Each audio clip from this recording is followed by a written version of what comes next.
नमस्कार विद्यार्थी मित्रांनो.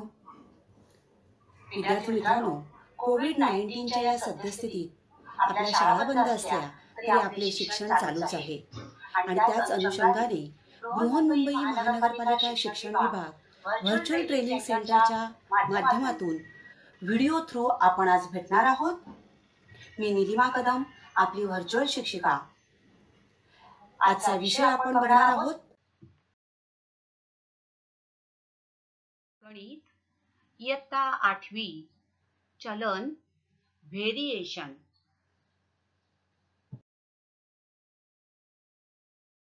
या पाठातून तुम्ही समचलन आणि व्यस्त चलन या संकल्पना तुम्ही स्पष्ट करून घेणार आहात आणि दिलेली उदाहरणं जी आहेत त्या उदाहरणामध्ये समचलन कोणते, व्यस्त चलन कोणते यातील फरक समजून घेऊन समचलनाची उदाहरणे असतील तर ती त्या प्रकाराने, व्यस्त चलन असतील तर त्या प्रकाराने सोडवू शकणार आहात.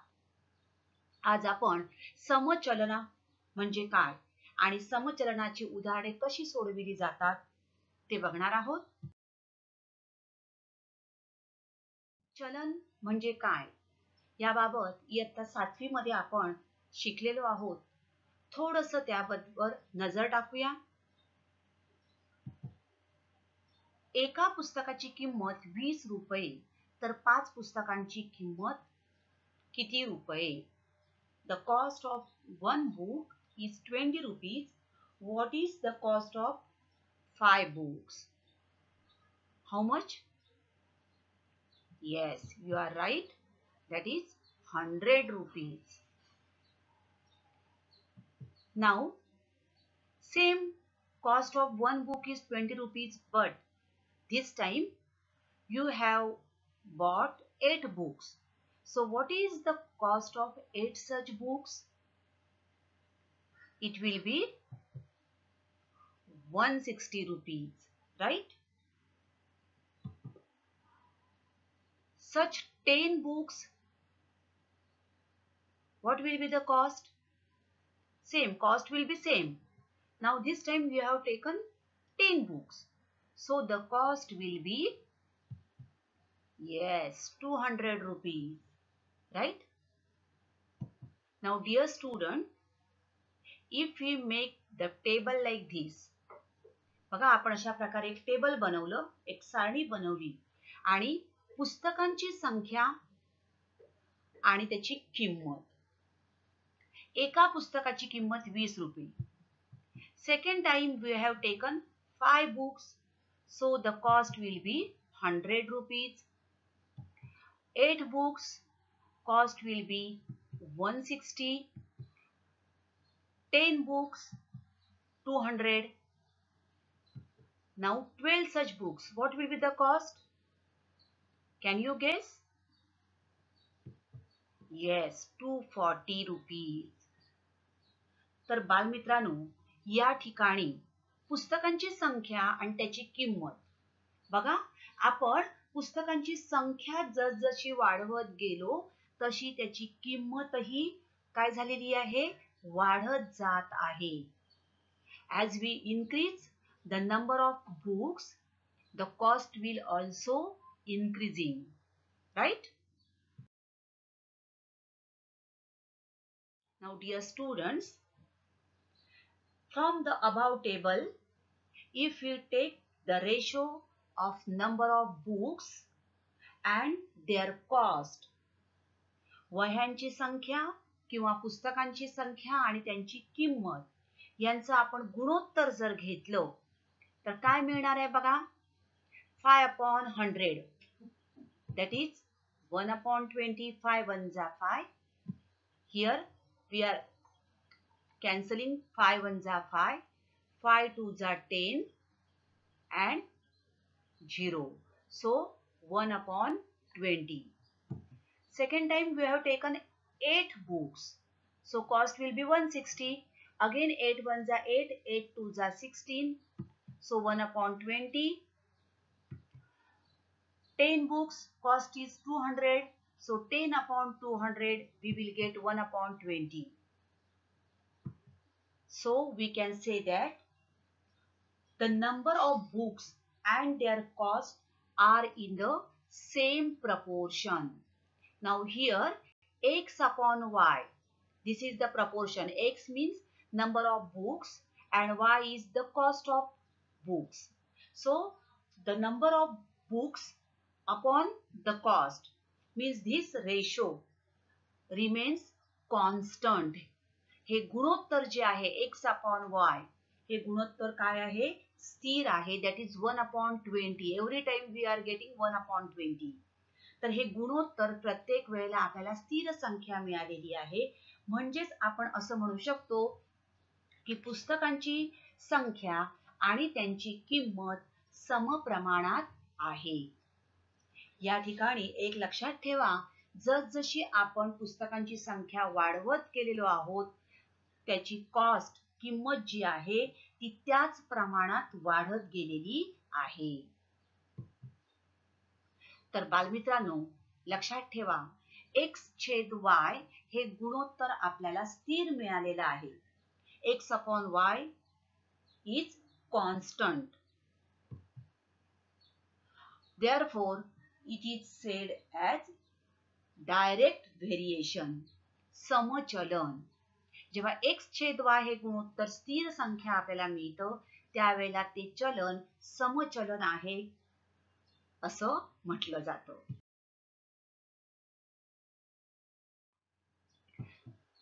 तर समचलन म्हणजे काय? What is a direct proportion? बालमित्रांनो, बघा, आपण पुस्तकांची संख्या जसजशी वाढवली तसतशी त्याची किंमत वाढत गेली. म्हणजेच जेव्हा एक बाब आपण वाढली किंवा वाढवली तर तिच्याशी संबंधित बाब वाढते. त्या उलट एक बाब कमी केली तर तिच्याशी संबंधित बाब कमी होते. प्रत्येक वेळेला या दोन बाबींचं गुणोत्तर आपल्याला स्थिर मिळणार असेल तेव्हा ते समचलनाचे उदाहरण असते. बघा, जेवढा आपण अधिक आहार घेऊ तेवढी आपली अधिक वाढ होणार आहे.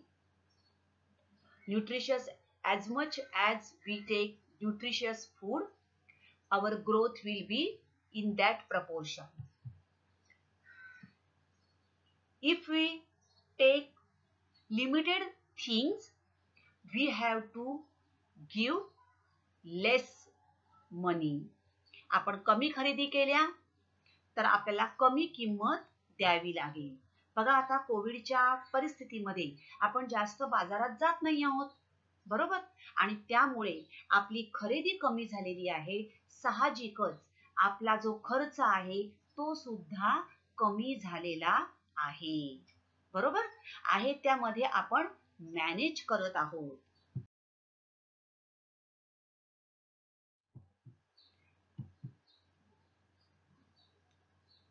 जर आपण चहामध्ये जास्त साखर घातली तर काय होणार आहे?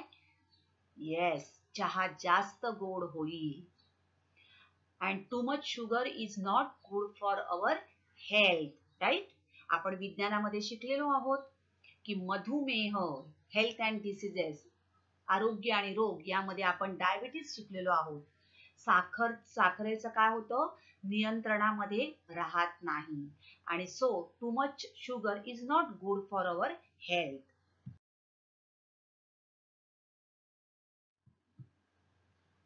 The faster the speed, the greater the distance.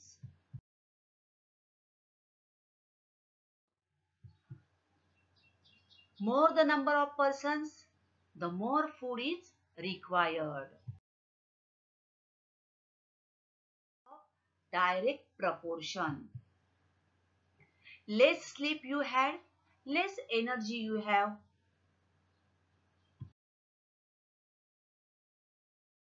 So, what is direct variation?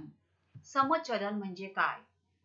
तर धावण्याच्या कालावधीनुसार अंतर बदलतं, वस्तूच्या विक्रीनुसार कमिशन बदलते, सहलीसाठी येणाऱ्या मुलांची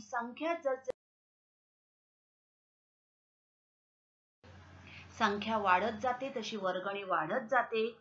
म्हणजेच जेव्हा एक बाब वाढली तर तिच्याशी संबंधित बाब वाढते.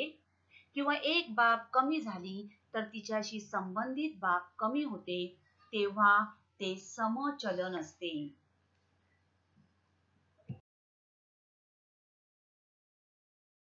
So, examples of direct variation in daily life: the number of selling products directly proportional to profit. As we sell more products, we can get more profit. The cost of electrical bill directly proportional to the number of fans running in the house. If the number of fans working, that is running, are more, the cost of electrical bill will be also more. The income is directly proportional to working hours.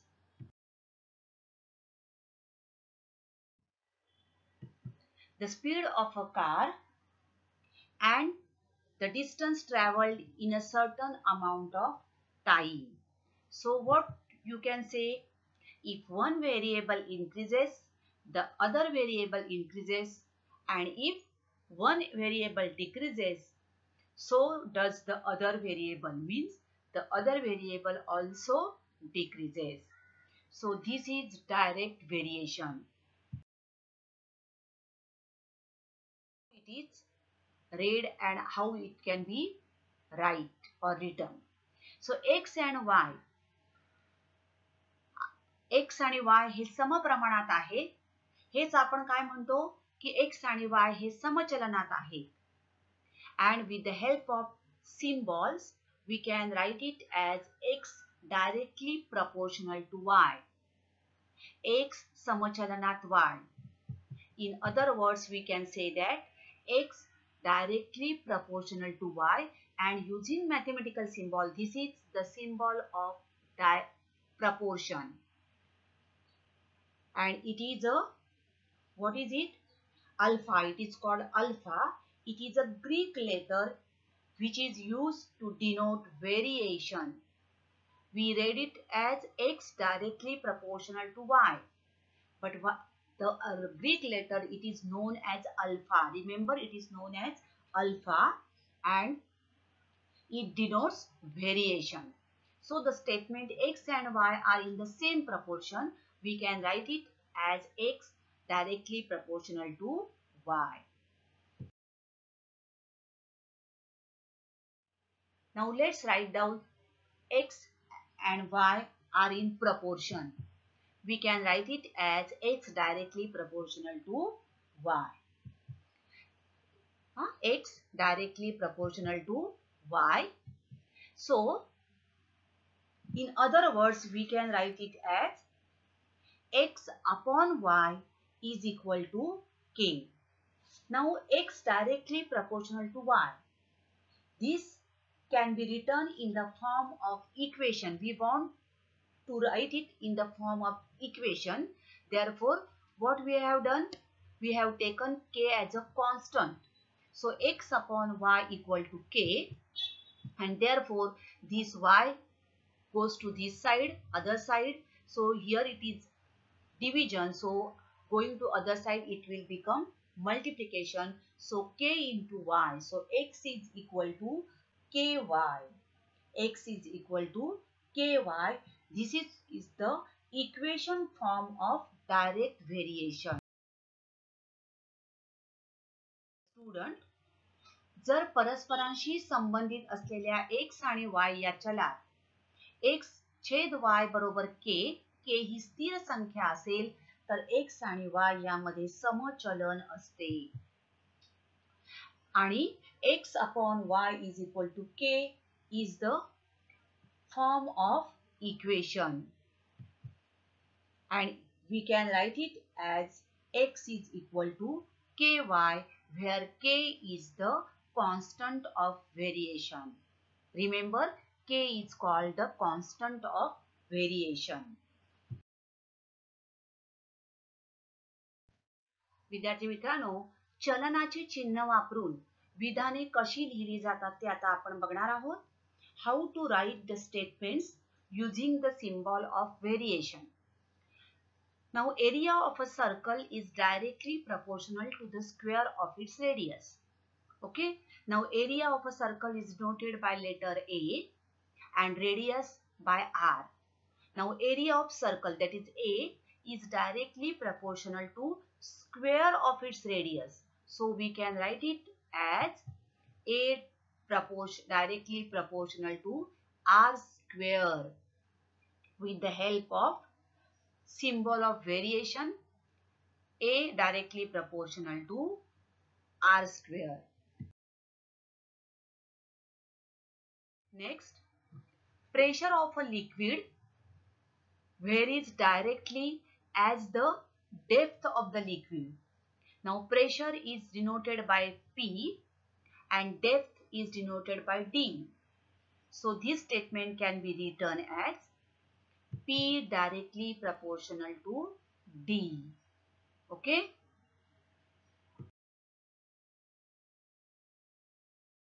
Next, if the number of individuals visiting a restaurant increases, earning of the restaurant also increases. So number of individuals we can denote it by P and earning, that is income, I. So P is directly proportional to I.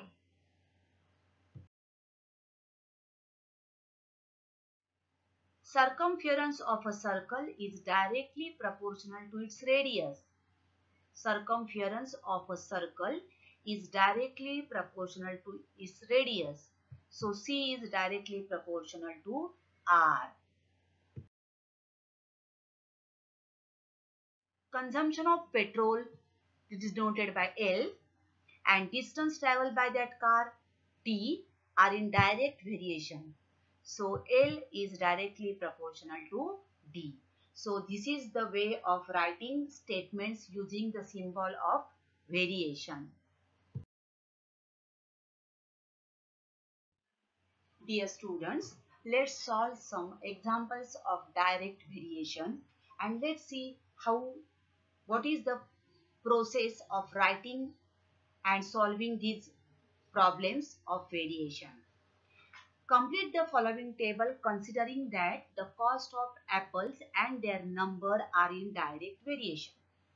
काही सफरचंद खरेदी केलेली आहेत, त्या सफरचंदांची संख्या आणि त्या सफरचंदांची किंमत यांच्यामध्ये समचलन आहे असं दिलेलं आहे आणि खाली आपल्याला एक टेबल दिलेला आहे आणि त्यावरून आपल्याला रिकाम्या जागा पूर्ण करायच्या. बघा, एक सफरचंद खरेदी केलं, एका सफरचंदाची किंमत 8 रुपये. ओके, आता जर 56 रुपये किंमत असेल तर आपण किती सफरचंद खरेदी केली? 12 सफरचंदांसाठी आपल्याला किती किंमत द्यावी लागेल? आणि 160 रुपये जर आपल्याला सफरचंदांची किंमत द्यावी लागत असेल तर how many number of apples can be or we can bought. Okay, now let's see how to solve these sums. या ठिकाणी आपल्याला काय सांगितले बघा, it is given that the cost of apples, see cost of apples, that is y, and the number of apples, that is x, are in direct variation. This is more important.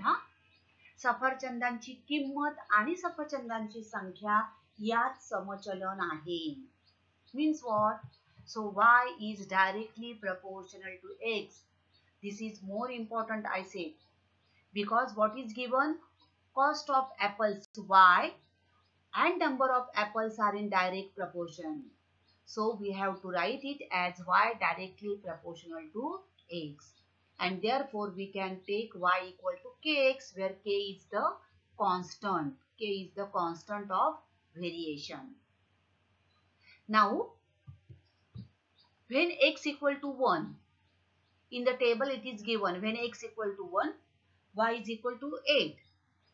Means when you take one apple, the cost of that apple will be 8. It is given.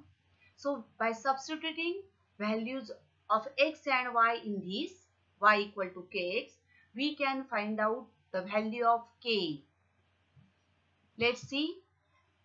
Therefore 8 is equal to k into 1. What we have done?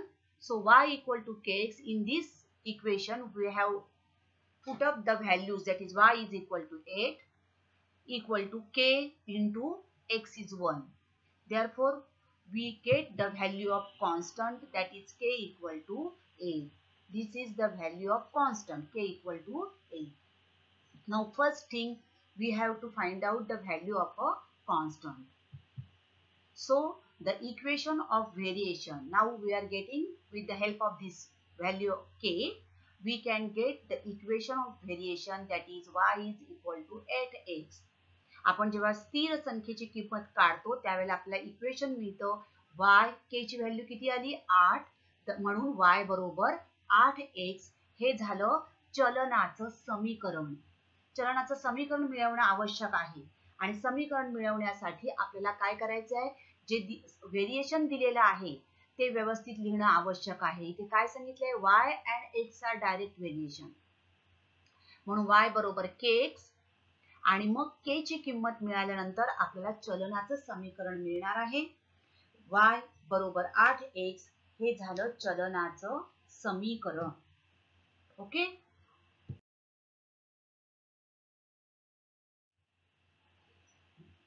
आता आपण बघूया. So the equation of variation is y equal to 8x.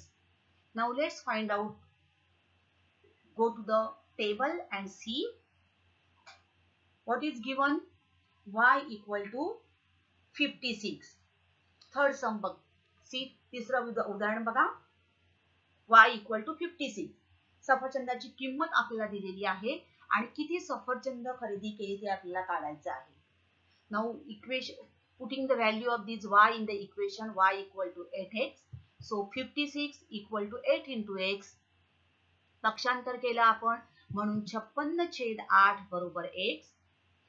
या ठिकाणी 8 एके 8, 8 ही 7 56, 8 7 जा 56 and therefore x is equal to 7.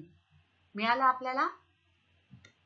Next, when y is equal to 160.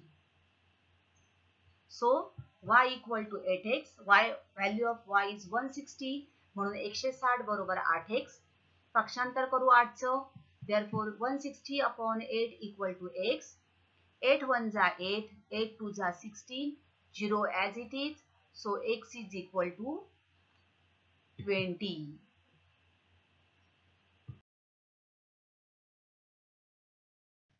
आता तिसरं उदाहरण आपण बघूया. y equal to 8x.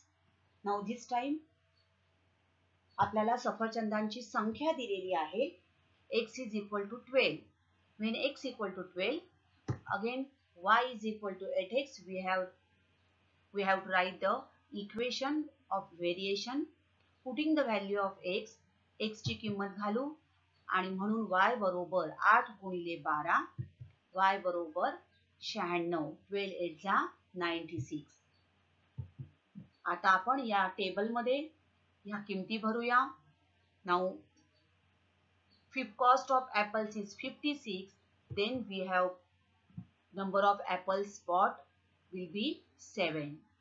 Now when the 12 apples we take, we have to give 96 rupees and 160 rupees means we have taken 20 apples. Okay, in this way we have to complete this table.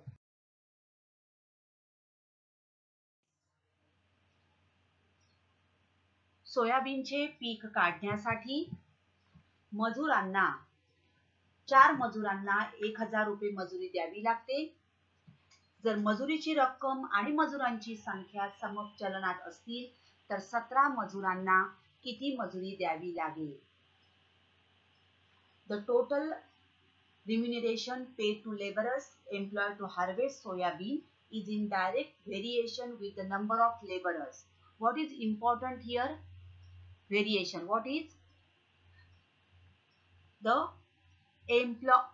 total remuneration paid to the laborers is direct variation with the number of laborers. Okay. Now let the total remuneration paid to the laborers be rupees y.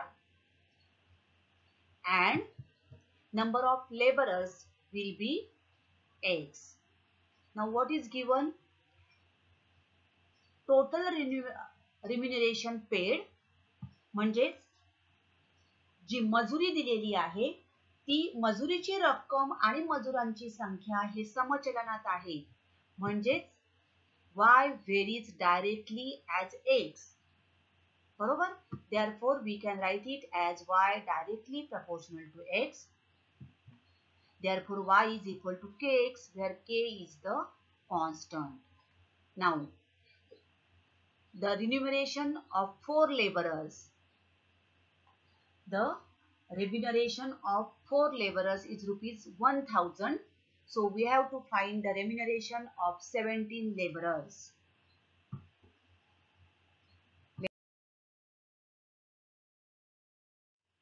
Now y is equal to kx. This is the equation of variation.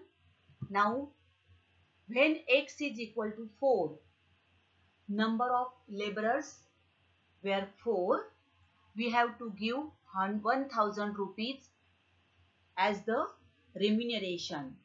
So when x equal to 4, y is equal to 1000, putting the values of x and y in the equation of variation, that is y equal to kx. 1000 is equal to k into 4. So we can find the value of k, that is k equal to 1000 upon 4, that is 250. Okay, so we have got the value of constant, that is k. स्थिरांक k आहे त्याची किंमत आपल्याला मिळाली. आता आपल्याला 17 मजुरांना किती मजुरी द्यावी लागेल हे काढायचं आहे. म्हणजेच काय दिलेलं आहे?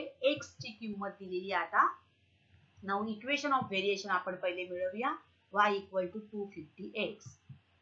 आता मजुरांची संख्या 17, त्यावेळेला आपला y काढायचा आहे. y is equal to 250 into 17 and that is equal to 4250. हा गुणाकार तुम्ही करून घ्या. आपल्याला उत्तर मिळेल 4250.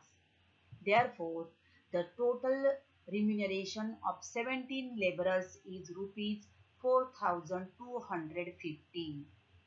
तर 17 मजुरांना आपल्याला 4250 रुपये मजुरी द्यावी लागेल. समजलं उदाहरण? Okay.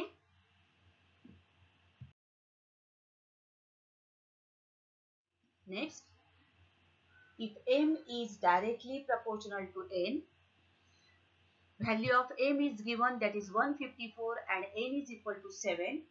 Find the value of m when n equal to 40. आता या ठिकाणी बघा, m is directly proportional to n, it is given, and m equal to 154, n equal to 7.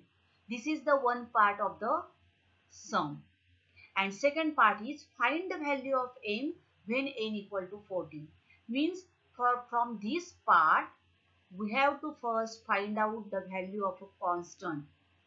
आपल्याला स्थिरांकाची किंमत पहिल्या भागावरून काढावी लागेल. बघा, m ची किंमत दिली आहे, n ची किंमत दिली आहे, म्हणजेच आपण त्या ठिकाणी स्थिरांकाची किंमत काढणार आहोत. या उदाहरणाचे दोन भाग आहेत बघा. आता काय दिले आहे बघा, m is directly proportional to n. So m equal to kn where k is a constant. Now आता m ची किंमत दिली आहे, n ची किंमत दिली, यावरून आपल्याला मी सांगितलं तुम्हाला पहिला भाग आहे हा k ची किंमत काढावी लागेल. So putting the values of m and n in this equation, that is 154 is equal to, when m equal to 154, n equal to 7, therefore 154 is equal to k into 7. Therefore k is equal to 154 upon 7. भाग लावा, 7 एके 7, या ठिकाणी 7 दुने 14, बाकी राहिला 1, वरून घेतले 4, पुन्हा 7 दुने 14. Therefore k is equal to 22. आता k ची किंमत मिळाली म्हणजे आपल्याला या ठिकाणी काय मिळणार आहे? इक्वेशन मिळणार आहे.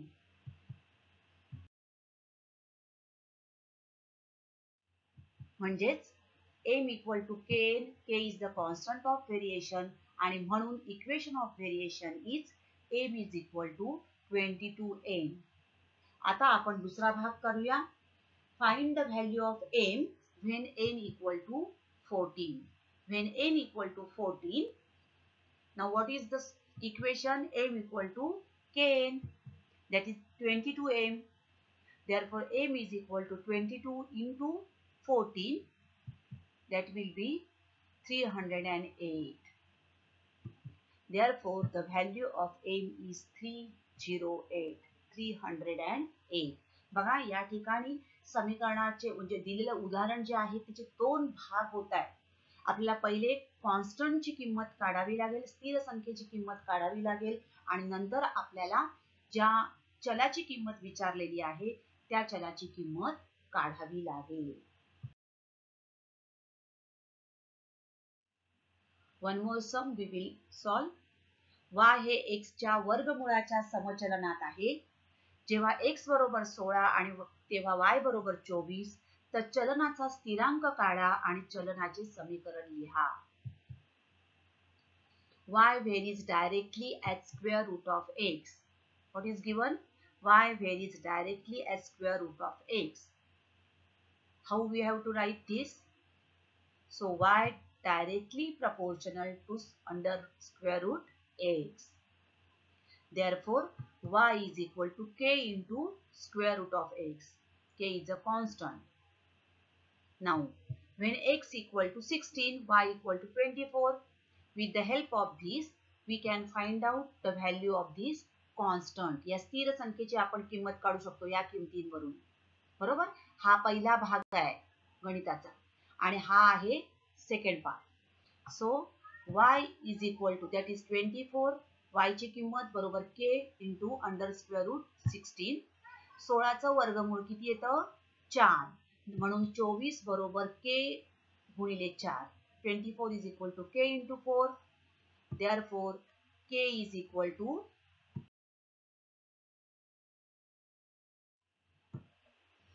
see, k is equal to 24 upon 4. 4 1 जा 4, 4 6 जा 24, and therefore k is equal to 6. So the equation of variation is y equal to k under root x, that is y is equal to 6 square root of x. म्हणजेच constant of variation is 6, value of k is 6, that is constant of variation, and the equation of variation is y is equal to 6 square root of x. समजलं उदाहरण? So या चलनाच्या उदाहरणामध्ये लक्षात ठेवा, स्थिरांकाची किंमत पहिले काढायची आणि त्यानंतर आपल्याला दिलेल्या समीकरणाच्या सहाय्याने आपण इतर चलांच्या किमती घालून x, y, m, n जी चल विचारलेली असतील ती काढू शकतो. त्याचबरोबर जे चलन दिलेलं आहे कोणाशी कोण प्रमाणात आहे हे व्यवस्थित लिहिणं आवश्यक आहे आणि म्हणून चलनाची उदाहरणं पुन्हा पुन्हा तुम्ही एक दोनदा वाचून घ्या आणि त्यानंतर जे दिलेलं आहे त्यानुसार मांडणी करा. तर विद्यार्थी मित्रांनो, आता आपण इथेच थांबणार आहोत. अशाच काही सुंदर सुंदर व्हिडिओ सहित पुन्हा भेटणार आहोत पुढच्या भागात. तोपर्यंत थँक यू. घरी राहा, सुरक्षित राहा.